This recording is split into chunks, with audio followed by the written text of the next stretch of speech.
Good morning. Acts chapter 12.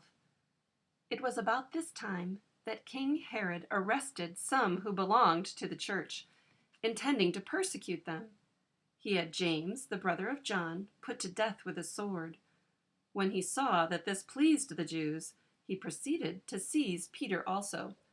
This happened during the Feast of Unleavened Bread. After arresting him, he put him in prison, handing him over to be guarded by 4 squads of 4 soldiers each. Herod intended to bring him out for public trial after the Passover. So Peter was kept in prison, but the church was earnestly praying to God for him. The night before Herod was to bring him to trial, Peter was sleeping between 2 soldiers, bound with 2 chains, and sentries stood guard at the entrance. Suddenly, an angel of the Lord appeared, and a light shone in the cell. He struck Peter on the side and woke him up. "Quick, get up," he said, and the chains fell off Peter's wrists. Then the angel said to him, "Put on your clothes and sandals," and Peter did so. "Wrap your cloak around you and follow me," the angel told him. Peter followed him out of the prison, but he had no idea that what the angel was doing was really happening. He thought he was seeing a vision. They passed the 1st and 2nd guards and came to the iron gate leading to the city. It opened for them by itself, and they went through it. When they had walked the length of one street, suddenly the angel left him. Then Peter came to himself and said, "Now I know without a doubt that the Lord sent his angel and rescued me from Herod's clutches and from everything the Jewish people were anticipating." When this had dawned on him, he went to the house of Mary, the mother of John, also called Mark, where many people had gathered and were praying. Peter knocked at the outer entrance, and a servant girl named Rhoda came to answer the door. When she recognized Peter's voice, she was so overjoyed she ran back without opening it and exclaimed, "Peter is at the door."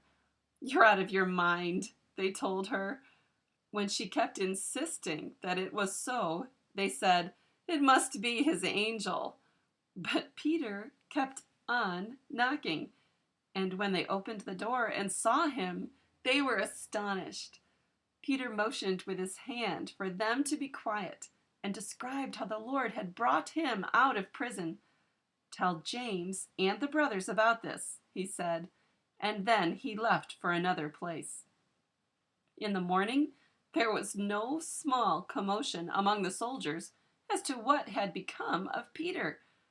After Herod had a thorough search made for him and did not find him, he cross-examined the guards and ordered that they be executed. Then Herod went from Judea to Caesarea and stayed there a while. He had been quarreling with the people of Tyre and Sidon. Now they joined together and sought an audience with him. Having secured the support of Blastus, a trusted personal servant of the king, they asked for peace, because they depended on the king's country for their food supply. On the appointed day, Herod, wearing his royal robes, sat on his throne and delivered a public address to the people. They shouted, "This is the voice of a god, not of a man."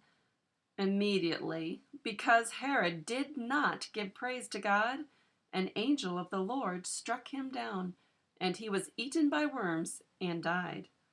But the word of God continued to increase and spread.